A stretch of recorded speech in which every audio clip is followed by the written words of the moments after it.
헤드라인 뉴스입니다. 광주시는 전국 지자체 중 최초로 표준 모델 LED 가로등 규격을 제정하고 도로 현장에 설치합니다. 광주시가 일자리 창출과 청년 취업 확대에 기여한 고용 우수기업 21곳을 추가 선정해 지원합니다. 광주 지역 골프장이 농약으로부터 안전한 것으로 조사됐습니다. 광주시 상수도사업본부는 겨울철을 맞아 관내 수도 계량기 13만 9천 개의 보온재 불량 여부 등을 중점 점검합니다. 광주시는 도시의 통합적인 디자인 관리를 위해 도시 디자인 자문관을 시범 운영합니다. 여러분 안녕하십니까? GTN 뉴스입니다. 광주 지역 업체가 개발한 표준 모델 LED 가로등이 본격적으로 도로 현장에 설치됩니다. 광주시는 올해 3월 전국 지자체 중 최초로 표준 모델 LED 가로등 규격을 제정했으며 9개월에 걸쳐 지역 업체가 신제품을 개발 출시했습니다.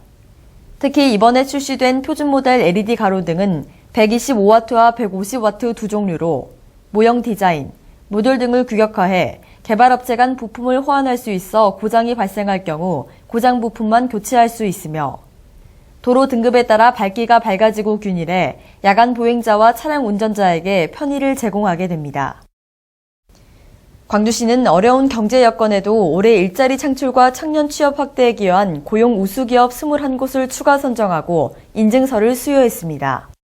광주시가 추진하는 고용 우수기업 인증제는 고용 증대에 기여한 기업을 발굴 지원하는 것으로 이번에 추가 선정된 기업은 자동차 부품 제조업체인 난도금형, 금형 제조업체인 무등스크린 등 21곳이며 이들 기업에는 2년간 경영 안전자금 한도 증액 및 2차 보전 우대, 신용보증재단 보증료 인하, 광주시 중소기업 청년 인턴 우선 지원, 지방세 세무조사 유예, 기업용 부동산 취득세 면제 등 총 16종의 행재정적 인센티브를 제공합니다. 한편 광주시가 지정한 고용 우수기업은 총 170곳입니다. 광주시 보건환경연구원이 광주 지역 4개 골프장의 농약 잔류 여부를 조사한 결과 구독성 농약이나 사용이 금지된 농약으로부터 안전한 곳으로 나타났습니다. 광주시 보건환경연구원은 농약 살포가 많을 것으로 예측되는 건기인 4, 5월과 비가 자주 내리는 7월부터 9월에 구독성 및 사용 금지 농약과 허가 농약 중 환경 영향지수가 높은 농약 등 총 30종을 검사한 결과 골프장 모두 고독성 농약과 잔디 사용 금지 농약은 검출되지 않은 것으로 조사됐습니다. 특히 골프장에서 사용할 수 있는 트플루자마이드 등 농약 3종류만 검출됐으며 검출된 저독성 농약은 그린 토양에서 미량 검출돼 주변 환경 오염에는 영향이 없었던 것으로 나타났습니다. 광주시 상수도사업본부는 수도 계량기 등 수도시설물 동결 동파에 따른 시민 불편이 없도록 충력을 기울이고 있습니다. 광주시 상수도사업본부는 12월 말까지 관내 수도 계량기 13만 9천 개를 사전 점검하고 점검 시 각 가정의 동파 예방법을 안내한 홍보물 14만 부를 배부하며 동파 이력이 있는 가구와 계량기 보호통 파손 및 보온재 불량 여부를 중점 점검합니다. 특히 올해는 시설물 노후 지역과 저소득층 토해계층의 동파 방지팩 2,000개를 구입해 지원키로 했습니다. 또한 상수도 사업본부 내 사업소에 각각 생활 민원 기동 처리반을 운영해 비상 상황에 대비할 예정입니다. 광주시는 도시 기획과 재생, 디자인 등 사업의 계획 단계에서 실행까지 종합적으로 자문 역할을 수행할 도시 디자인 자문관을 운영합니다. 광주시는 도시의 통합적 디자인 관리를 위해 도시 디자인 자문관을 내년 11월 30일까지 1년간 시범 운영하며 도시 디자인 자문관으로는 일본 요코하마 시립대의 쿠니요시 나오유키 교수를 위촉했습니다. 또한 시범 운영 기간에는 도시재생 및 도시 디자인 관련 현안 사업을 중심으로 자문하고 향후에는 도시, 문화, 환경 등 도시개발 사업 전반까지 확대할 계획입니다.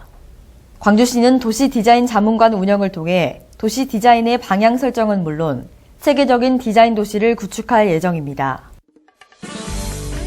다음은 GTN 단신입니다. 광주시는 2016년도 광주시 마을기업 지원사업 수행기관을 공모합니다. 마을기업 설립 전 교육 및 신규 모델 발굴 확산, 마을기업 선정, 상시 경영 컨설팅 및 현장 지원, 마을기업 판로 지원 및 지역 네트워크 구축 등의 역할을 수행하게 되며 마을기업에 대한 전문 지식과 상담 인력을 갖춘 비영리단체 법인 등은 입찰에 참가할 수 있습니다. 신청은 오는 12월 15일까지 광주시 일자리 정책관실을 직접 방문해 접수하면 됩니다. 광주시 농업기술센터는 미래농업 인력의 주축이 될 농업인을 양성하기 위해 2016년도 후계 농업 경영인을 공모합니다. 광주시는 경영교육 이수 후 안정적인 창업을 지원하기 위해 농지 구입, 하우스 시설, 축사신설 등에 필요한 창업 자금을 최대 2억 원 한도 내에서 장기저리로 융자 지원합니다. 농업경영정보에 등록된 만 18세 이상 만 50세 이하 농업인을 대상으로 모집하며 신청 자격은 영농에 종사한 경력이 없거나 종사한 지 10년 이하인 자 등입니다. 신청은 오는 12월 31일까지 광주시 농업기술센터 인력육성팀에 직접 방문해 접수하면 됩니다. 광주시는 5.18 민주화운동 관련자 보상 등에 관한 법률에 따라 추가 보상 신청을 받습니다. 5.18 민주화운동과 관련해 생계 지원이 필요하다고 인정되는 본인 또는 유족을 대상으로 기타 지원금을 지급하며 신청은 오는 2016년 2월 29일까지 광주시 인권평화협력관실 또는 5.18 민주화운동 관련자 보상지원위원회를 통해 접수하면 됩니다. 이상으로 GTN 뉴스를 마칩니다. 시청해주신 여러분 고맙습니다.